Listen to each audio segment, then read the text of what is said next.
Hi guys, so this is day 2. This is going to be focused on the neck and the shoulder, and these are the little exercises you can do just before you ride with your horse. So if you haven't watched the first video, that's on the pole, the TMJ and the jaw.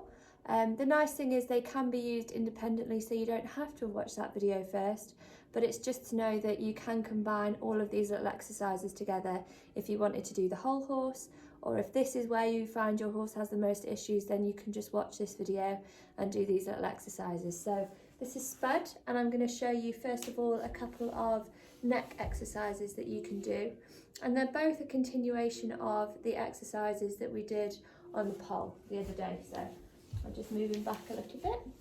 So to start with, I'm just going to have my hands in exactly the same position as we did for the first pole exercise, and I'm going to start by asking him the same thing. So you can see as soon as he feels that weight in my lower hand, he starts to release, which is really nice. And then all I'm going to do is soften, let him drop his head a little bit, bring his head round, and then push up again. And you can see there, he really felt that. So very small little movement again, bring him round, and I'm just imagining that I'm bringing his nose round to his shoulder. Round to his shoulder, pushing up with my lower hand, waiting for his head to go heavy, and there, letting go and letting him release. Good. And I'm going to bring him round a little bit more, push up, wait for him to go heavy, there, and there's a release. So it's very simple. Every horse is going to be slightly different in terms of how much range of motion they've got. If they're quite tight in their neck, they're going to find it quite difficult initially to get round to their shoulder. But again, any exercises your horse finds difficult are likely the exercises that they need to do the most. So just stay quiet, stay patient, and just do a little bit every day before you ride, and you'll soon find that their range of motion improves a lot. So I'll just show you a little bit on the other side. And I would do this exercise 2 or 3 times on each side. So again, pushing up initially, releasing, bringing him round, pushing up again, and all of this is really nice. All of this licking and chewing, the heaviness in my hand. So even though that we're focused on releasing the neck and improving the range of motion in the neck, you can still see that it's helping his pole, helping his jaw, which is why all these exercises are really good to use together. I'm bringing him all the way around. So the other thing that's quite good to check when you're doing this exercise is thinking, was it really easy one way? Was it really difficult the other way? Or were they quite similar? And then thinking, is that the same when I'm riding? Is the side that they feel tight on when I'm doing this little bit of body work, is that the same in the school, or when we're out on a hack, is he difficult to turn one way or the other? So again, it's just little things like that that are really good to start to put a picture together in your head as the rider, the owner, where the horse is holding tension, and does that correlate over every aspect of what you do with them. Good. So the next little exercise again is a bit of a continuation of the other pole exercise that I showed you, again just because they're so interlinked. So I'm just going to adjust the video slightly, hopefully you can all see. There we go. And again, depending on how head shy your horse is, if they don't like a lot of contact just behind the pole, start further down the neck. So for the purpose of this, because we're focusing mainly on the neck, I'm going to start sort of halfway down just to show you that it still works. And I've just got my hand like this, so my thumb on this side, fingers on the other side, nice and soft, and all I'm doing is starting a little rock. And I'm looking for his head to be relaxed. I'm just going to ask him to keep his head straight for this one, just because I want him to let go, and one of his little avoidance things is coming and looking at me. So just keeping his head straight. I'm just rocking gently, gently, and then as I feel him soften, I'm going to move my hand up and down his neck.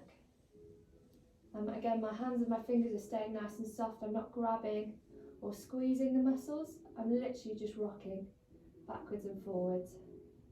And moving the hand up and down his neck.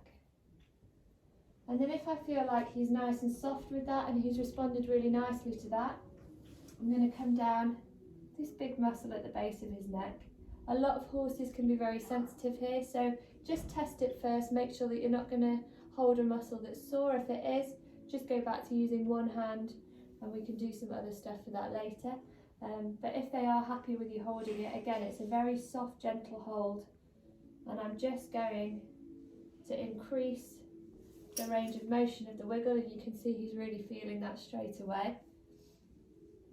And just as I'm pulling towards me with the top, I'm pushing away with the bottom and vice versa. And that's just really increasing the range of motion and the wiggle in the neck, getting all of those vertebrae moving, wiggling.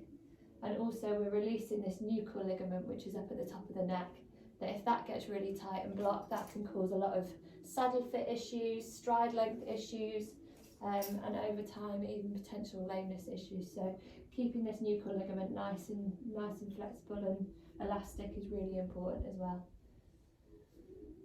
So yeah, so what I would do is, again, do those couple of exercises 2 or 3 times, like I said. You'll know with your horse when they've let go. If they're very tight in the neck, they're going to have to do these exercises a little bit longer than a horse that's quite soft in the neck. So again, just going to let him process, think about that for a little bit.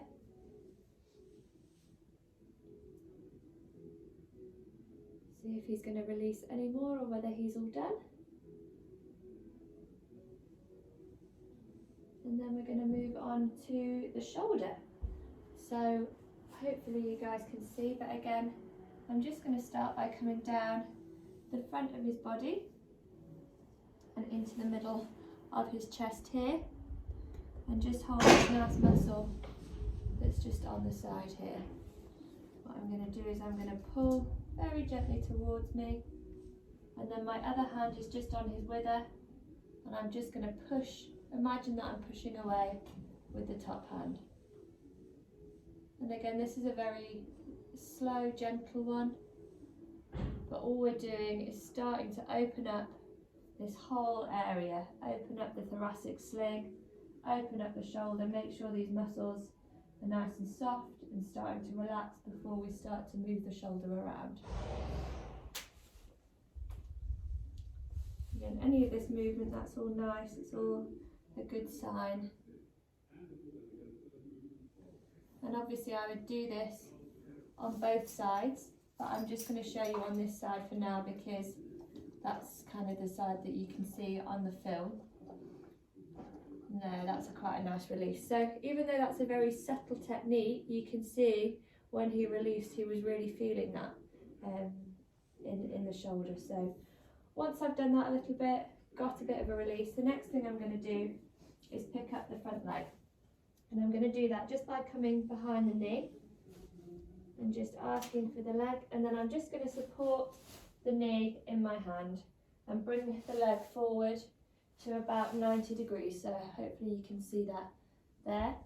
So what I'm not doing is I'm not pulling the leg out as far as I can or kind of really bending over and trying to grab the leg right down, so it's not too high, not too far forward, just to 90 degrees, and then all I'm doing with my other hand is just pushing up slightly into the foot just to encourage him to put his weight into my bottom hand. Once I feel like he's got heavy, I'm going to put both hands behind the fetlock and just guide the leg down until it touches the floor.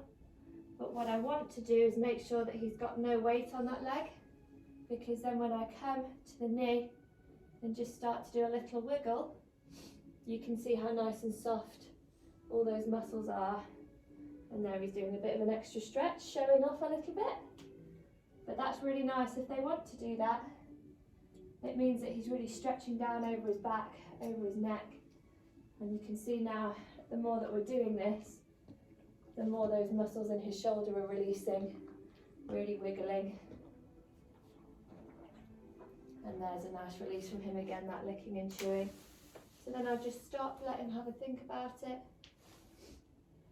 And again, this is the same as the neck. Some horses are going to be quite tight in the shoulder, So just watch when you're picking the leg up, that they're not going to suddenly slam it down if your hands are underneath. So just be very careful with this one. Always only do what you're comfortable with doing. But I will just try and bring him a bit closer and show you that one again. Just not sure what you can see in terms of the angle. Okay, so we'll try and do it from this angle now. So I'm going to ask him for his leg. Initially support the knee, bring it forward to about 90 degrees. Bring my other hand under the toe and push up just a tiny bit. Wait for it to feel heavy in my hand. When it does, both hands behind the fetlock and just gently lower it down to the ground until he rests his toe. If he brings it back up, that's fine. I'm just going to stay with him like there. I'm just going to stay. There we go. And once it's down, hands behind his knee and a little wiggle, and you can really see now how much more movement there is in that shoulder. All the way up. We just know shoulders are nice and warm, nice and loose before we start our ride. And again, obviously you do that both sides, left and right, a couple of times each, but there's a couple of little exercises you can do to continue on from the Pol and the TMJ, or just on their own for the neck and the shoulder.